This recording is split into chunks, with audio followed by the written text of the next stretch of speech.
उपचुनाव को लेकर सीएम योगी लगातार प्रचार कर रहे हैं, लेकिन अलीगढ़ की खैर सीट पर प्रचार के दौरान समाजवादी पार्टी और कांग्रेस पर उन्होंने जमकर निशाना साधा। सीएम योगी ने कहा कि समाजवादी पार्टी हो या कांग्रेस, इनके अंदर लगता है जिन्ना की आत्मा घुस गई है।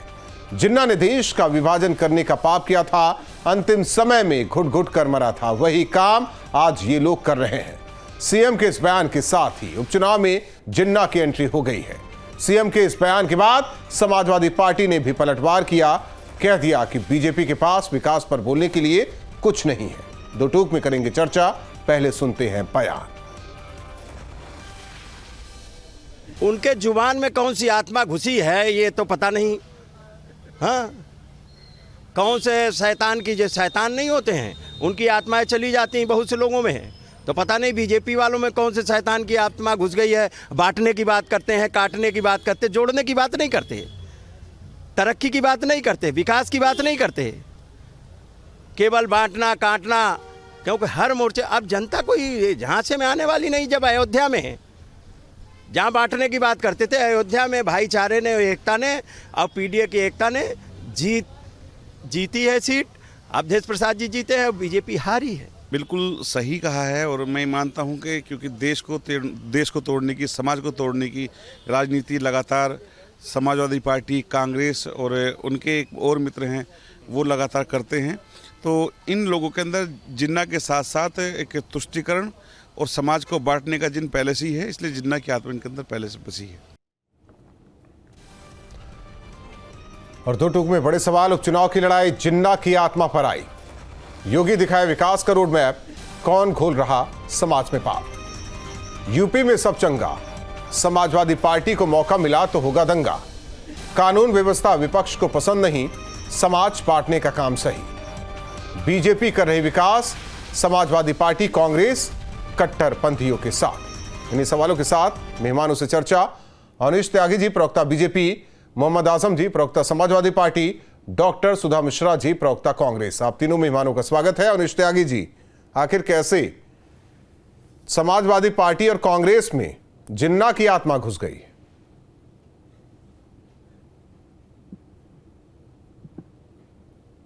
अनिश जी, आवाज आ रही है?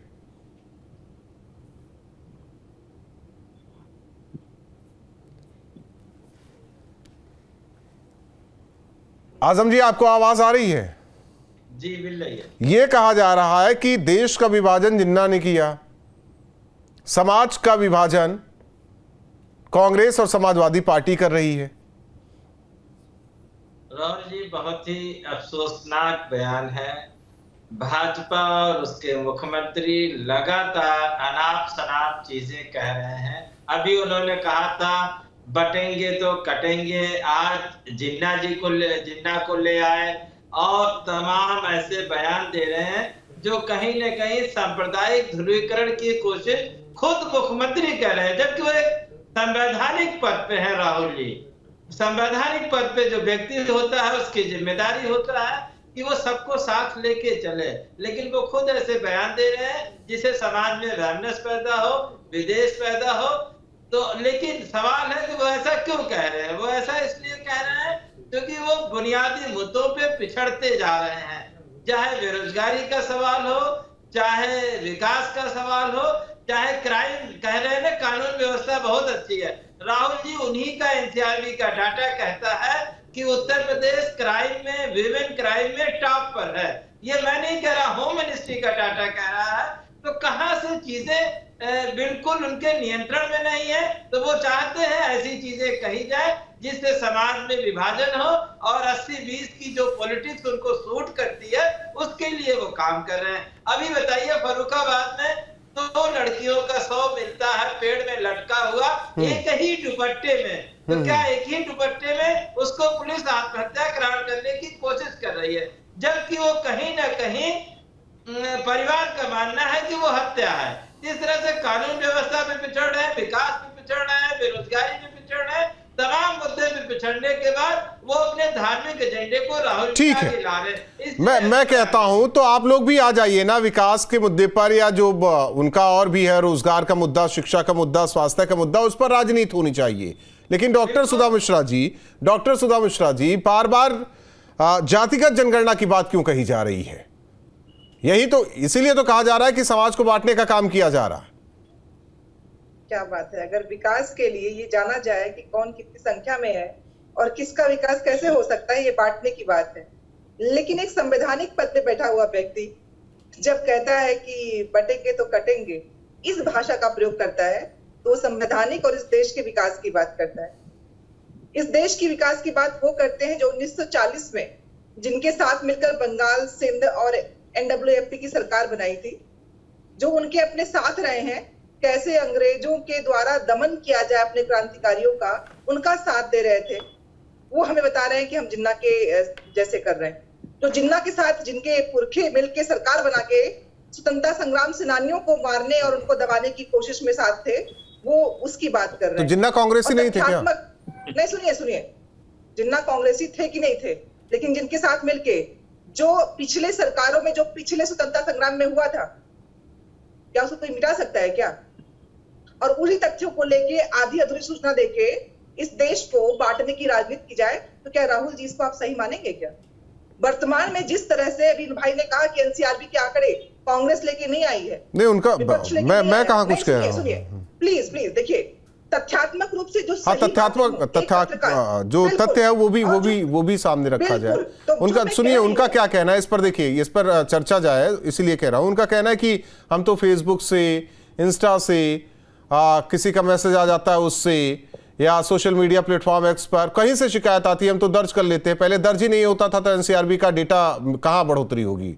हम तो दर्ज करते हैं, हम तो सबकी सुनवाई करते हैं, तो बढ़ोतरी होगी। संग्राम सेनानी के सुनिए, हम स्वतंत्र हुए थे तुरंत, ये फेसबुक भी था, देश विकास कर रहा था, इंस्टा भी था, सारे सोशल मीडिया पहले से थे, लेकिन 2014 के बाद से अब उसको कानूनन रूप से लोग उसको कर रहे हैं। कैसी बातें, और ये लोग कहते हैं और हम उसको मान भी लेते हैं, और उन्हीं बातों पे हम डिस्कस भी करने लगते हैं।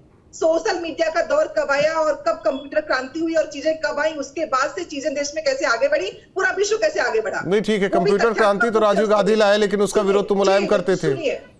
सुनिए, ऐसे बहुत चीजों का विरोध बैलगाड़ी पे बैठ के अटल जी ने भी किया था, उनके साथ के लोगों ने भी किया था। याद होगा आपको, बैलगाड़ी बैठ के विरोध किया गया था, याद नहीं होगा आपको? तो विरोध करने और कहां किसने किसने किया, इसकी बात पे आएंगे तो आपको हर तरफ सब दिखेंगे, तो आप उसकी बात तो करेंगे नहीं।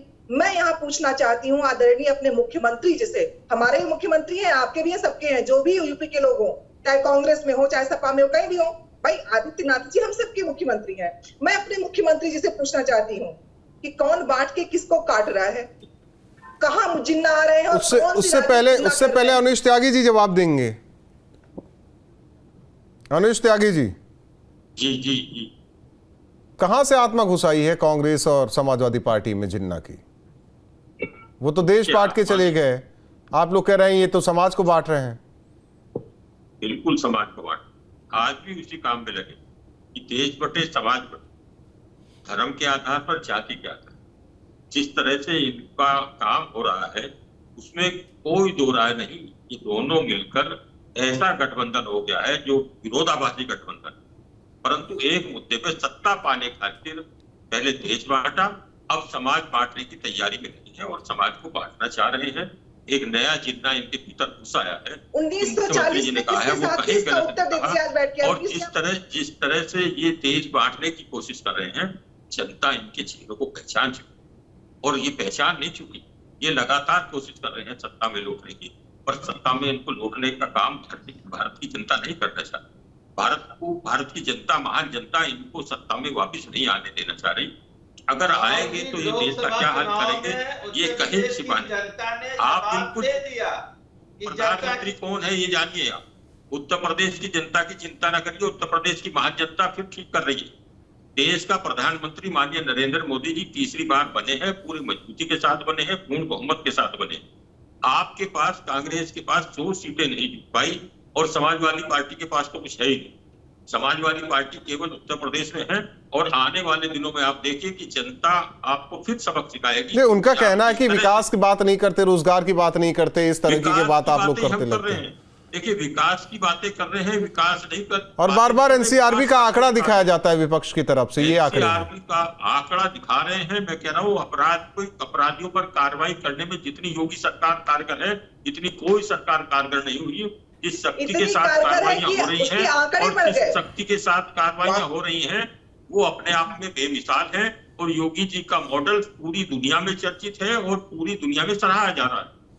अब अपराधी बच नहीं रहे हैं। अब अपराधी को ये कहकर नहीं छिपाया जा रहा है अपराधी कि इनके लड़के साथ आ हैं रहे कर देते हैं, दुनिया अब में लड़कियां करते हैं, ऐसा नहीं छिपाया जा रहा। और अपराधियों को छुपाकर उनको संरक्षण देने का काम भारतीय जनता पार्टी नहीं करती है। अपराधी के साथ कठोरतम कार्रवाई होती है। दुराचारी और भ्रष्टाचारी किसी हाथ में नहीं बच पा रहे हैं। एक मिनट मोहम्मद आजम जी, मोहम्मद आजम जी, एक मिनट। बचाइए ना मोहम्मद आजम साहब, आप बताइए कि आपके सरकार के शासन में क्या होता था। 2012 से लेकर 17 तक जिस तरह से उत्तर प्रदेश की जनता चित्कार रही थी और उत्तर प्रदेश की जनता त्राही त्राही कर रही थी, उसी का नतीजा है कि आज तक आपको सत्ता का मुंह नहीं देखने दिया। आप लगातार चुनावों से बाहर हो रहे हैं और जनता की नजरों से गिर चुके हैं। इसीलिए गिर चुके हैं कि आपने अपराधियों को, दंगाइयों को, बवालियों को, माफियाओं को, लोग को, भ्रष्टाचारियों को जिस तरह से संरक्षण दिया है वो अपने आप में निंदनीय है। और निंदनीय नहीं है वो जनता की नजरों में गिरे हुए लोग हैं और जनता आपको पसंद नहीं करती है। आप केवल शोर मचाइए। आप आज आपके जवान पर ताले हैं। पश्चिम बंगाल में जो घटना हुई है उस पे आपकी जबान पर ताले हैं। सुनने तो दीजिए आजम साहब। आजम साहब आप बिल्कुल टेंशन में न रहिए। आप घबरा रहे हैं इसलिए कि जनता आपको दुत्कार रही है, आपको नकार रही है। जनता आपको नहीं चाहती है कि आप दोबारा आए और जंगल राज बनाए और उत्तर प्रदेश का नाम दंगा प्रदेश के रूप में जानने लगे। और जिस तरह से छवि उत्तर प्रदेश की आपने खराब करी थी, ठीक ऐसा है क्या आजम जी, मोहम्मद आजम जी? छवि खराब कर दी थी और लोग उत्तर प्रदेश में आने से डरने लगे थे। आज उत्तर प्रदेश विकास की राह पे तेजी से बढ़ रहा है। उत्तर प्रदेश देखिए उनका इसीलिए तो कहना था, ये बाड़ी नहीं रहा उनका सुनिए आजम मोहम्मद आजम जी उनका इसीलिए तो कहना था कि बटोगे तो कटोगे। वो अयोध्या में देखा गया, कन्नौज में देखा गया, इसीलिए कहा गया। पीडीए का नारा आप लोगों ने दिया, सब पिछड़े भी, दलित भी, सब आ गए आप लोगों के साथ, लेकिन उसी पिछड़े में, उसी दलित में न्याय नहीं मिल पा रहा है। पता चल रहा है अल्पसंख्यक ही उसके पीछे है। सुनिए, फर्रुखाबाद में क्या हुआ राहुल जी, वो भी तो दलित है। झांसी में क्या हुआ, ये घटनाएं हो रही हैं। ऐसा तो नहीं है कि अयोध्या के बाद कोई घटना नहीं हुई, कन्नौज के बाद उत्तर प्रदेश में कोई घटना नहीं हुई। तो उन घटनाओं की भी जिम्मेदारी सरकार की है। सत्ता में जो है उसी की जिम्मेदारी है कानून व्यवस्था की। विपक्ष की जिम्मेदारी कानून व्यवस्था की है नहीं, तो जिम्मेदारी लेना पड़ेगा।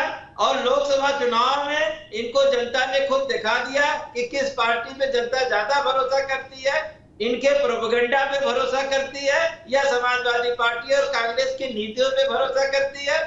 इसके बावजूद अगर आके टीवी चैनल्स पे झूठ बोले कि जनता हमें भरोसा करती है, तो वाह वाह भाई, लेकिन आंकड़े तो झूठ नहीं बोलेंगे ना। लोकसभा में समाजवादी पार्टी सबसे बड़ी पार्टी है, 37 लोकसभा सीटें जीतती है, 43 लोकसभा सीटें हम लोग जीतते हैं। इनका अलायंस 36 पर है।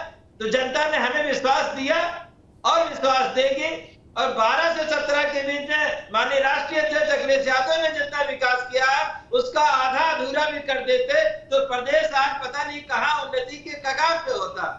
जो चीजें हमने बनाई थी, एक स्टेडियम हमने बनाया, उसका नाम इन्होंने प्रदेश की छवि सुधर रही है, प्रदेश आगे बढ़ रहा है और विकास हो रहा है। सबका साथ सबका विकास जो मूल मंत्र है उसको जमीनी आधार पर करा जा रहा है। जनता खुश है, जनता बिल्कुल संतुष्ट है। जनता नहीं चाहती है कि समाजवादी। लेकिन मोहम्मद आजम जी इसी पे बात कर लेते हैं। जब आप लोग जा रहे थे, इनकी सरकार आई थी, इकाना स्टेडियम पूरा हो गया था क्या? बिल्कुल पूरा। मेट्रो पूरा हो गया था क्या? मेट्रो में मुझे बोलिए। और एक्सप्रेस वे पूरा हो गया था क्या? क्यों, आगरा एक्सप्रेस वे पूरा हो गया था। पूर्वांचल का हम लोगों ने अलाइनमेंट करके और अधिग्रहण पैसे दे दिए थे। सरकार आती तो बनता, सरकार इनकी आए। मेन काम जमीन का अधिग्रहण करना और अलाइनमेंट करना। उसके बाद आजम साहब कई एक्सप्रेस वे बन गए हैं और एक्सप्रेस वे नहीं बन गए हैं, हवाई अड्डे अंतर्राष्ट्रीय स्तर के बन गए हैं, विद्यालय बन रहे हैं, सड़कों का जाल बिछा है और पूरी तरफ विकास की तस्वीरें खेल रही है। उत्तर प्रदेश की छवि सुधरी है, निवेश बढ़ने लगा है।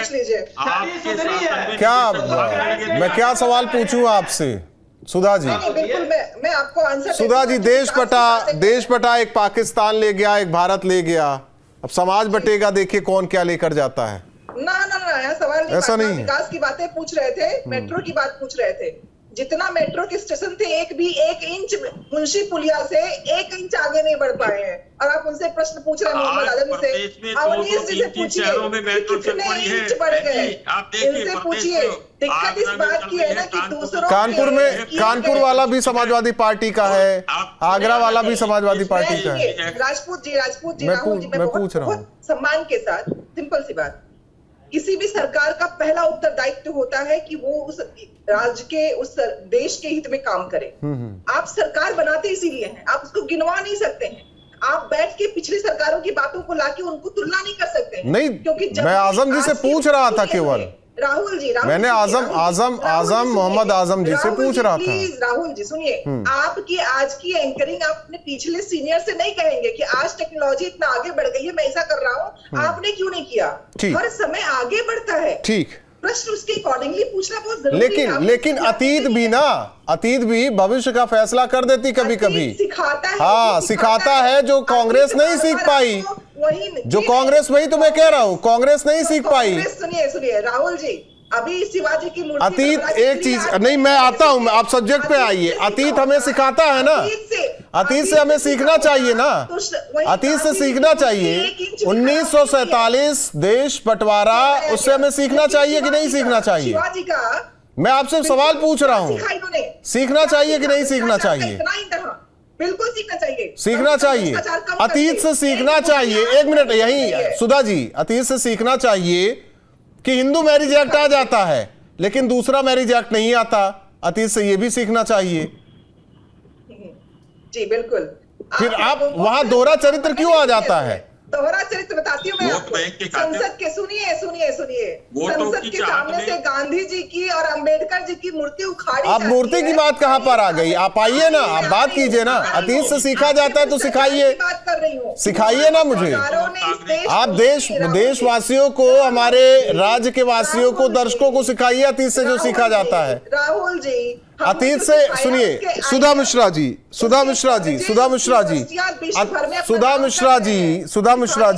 अतीत से ये भी सीखा जाता है कि हज हाउस बनेगा लेकिन दूसरा कोई हाउस नहीं बनेगा।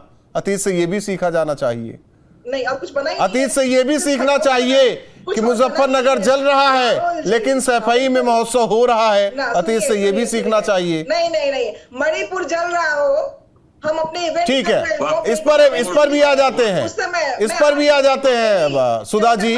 मणिपुर जल रहा हो, वहां प्रतिनिधिमंडल भेजा जाए लेकिन कोलकाता पर चुप्पी साध ली जाए, अयोध्या पर चुप्पी साध ली जाए, कन्नौज पर चुप्पी साध ली जाए, और कोई प्रतिनिधिमंडल ना भेजा जाए। अतीत से ये भी सीखा जाना चाहिए। झूठ बोलना बंद करिए आप लोग। कोई चुप्पी नहीं है, इस देश के प्रधानमंत्री की चुप्पी है। उनके सरकार की लगता है कि ऐसी घटनाएं हो रही है, नैतिक रूप से हम इतना ज्यादा गिर गए हैं, इस तरह के अपराध बढ़ रहे हैं। सरकार का उत्तरदायित्व है इस देश में बेटियों को मणिपुर, कोलकाता। अवनीश त्यागी जी, इसीलिए तो कहा जा रहा है कि अतीत से सीखिए, बटेंगे तो कटेंगे। अतीत से ही तो सीखा जा रहा है। जी नहीं, आप लोग कहां से बढ़ते आ रहे हैं, कहां से बढ़ते आ रहे हैं? देश कितनी बार बटेगा? देश नहीं बटने को तैयार है, जनता देश नहीं बटने देगी। इसलिए देश बांटने वाली ताकतों को सत्ता से बाहर लगातार रख रही है राहुल जी। इनको सत्ता में दोबारा आने देना नहीं चाहते। नहीं, आप कैसे कह रहे हैं? अवनीश त्यागी जी विकास पुरुष हैं, अखिलेश यादव और राहुल गांधी। विकास पुरुष है, जब भी उनको आईना दिखाती है जनता। 4 दशक से उत्तर प्रदेश में कांग्रेस सत्ता से थी और 2012 से लेकर 17 तक ये दोनों आए, से लेकर ये सत्ता से बाहर कोई चुनाव नहीं जीत पा रहे हैं।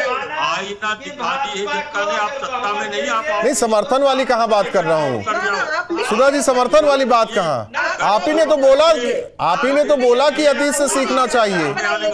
उसी अतीत की तो बात हो रही है, उसी अतीत से सीखा जा रहा है। अगर इस देश के प्रधानमंत्री की सामर्थ्य नहीं तो संवैधानिक पद पर तो मनमोहन सिंह भी बैठे हुए थे। बीजेपी तो यही कहती है, वो कहते थे कि एक ही का अधिकार है। बिल्कुल, मनमोहन सिंह जी आके बाहर सीधे प्रेस कॉन्फ्रेंस की थी, बेटियों का बाप रहना चाहिए, शर्मिंदगी इस बात की, फिर कानून बनाए गए थे। अलग सुर में बोल रहे हो, दोनों एक सुर में बोल इसलिए रहे हो कि आप देश में बांटने की साजिश चाहते हो। अब जनता एक होती है, जनता आपकी साजिशों को जो एक चीज है, लेकिन प्रियंका जी, देश बांटने वाली प्रियंका जी, बर्दाश्त नहीं किया जाए। हिंदू हिंसक होते हैं यहाँ तक कह दिया गया था। प्रियंका नहीं हूँ, मैं सुधा मिश्रा हूँ, तो प्लीज बांटने की कोशिश आप न करें। सुधा जी, सुधा जी, हिंदू हिंसक होते यहाँ तक कह दिया गया था, लेकिन और कोई हिंसक नहीं होता है, ये कभी नहीं बोला गया। हर वो व्यक्ति हिंसक है जो अपने साथ किसी को भी चोटिल कर सकता हो, और ये कहीं डिफाइन नहीं कर सकते हैं। कहीं भी कोई भी घटनाएं महिलाओं के खिलाफ हो, उसमें हिंदू मुस्लिम सिख नहीं होता है, महिलाएं मारी जाती है, उनका बलात्कार होता है। जब तक आप लोग ऐसे बात महिलाओं को महिला क्यों नहीं, तभी हाथरस आने के लिए राहुल गांधी ने कहा था कि मुझे कोई नहीं रोक सकता, लेकिन पता नहीं अयोध्या, कोलकाता और कन्नौज जाने में क्यों रुक जा रहे हैं वो। अतीत से सीखिए। कितनी बार ताली बजाऊं मैं? मैं कह रहा हूँ अतीत से सीखिए। 3 बैठे हुए पुरुष देश की महिलाओं को कोलकाता, उत्तर प्रदेश, और वैसे भी मोहम्मद आजम जी, कहीं कोई समाजवादी पार्टी से जुड़ा होता है या कोई आपके लिए जाति विशेष होता है, धर्म विशेष होता है, वहां प्रतिनिधिमंडल चला जाता है। यहाँ के लिए प्रतिनिधिमंडल नहीं बन पाया। कोई सेलेक्टिव राजनीति यहाँ नहीं हो रही है। यहाँ हम लोगों ने, मैं कहाँ कह रहा हूँ, अयोध्या के एमपी ने कहा कि भाई जो अगर दोषी है उसे सजा दी जानी चाहिए, कड़ी से, और डीएनए चेक कराया जाना चाहिए, नार्को टेस्ट भी होना चाहिए। हाँ, सब कुछ। हाँ, तो हर आरोपी के बारे में आप बात कीजिए ना, हर आरोपी के बारे में बात कीजिए कि सभी का डीएनए टेस्ट होना चाहिए। उसमें कोई चर्चा नहीं होनी चाहिए, वो बेटियां थी। चलिए, बहुत बहुत धन्यवाद आप तीनों मेहमानों का हमारे साथ जुड़ने के लिए। जाहिर तौर पर जिस तरीके से देश का बंटवारा हुआ और जिम्मेदार जिन्ना को माना जाता है, और यही बात कही गई समाजवादी पार्टी और कांग्रेस के लिए कि वो अब समाज बांटने का ये पार्टियां काम कर रही हैं। दो टूक में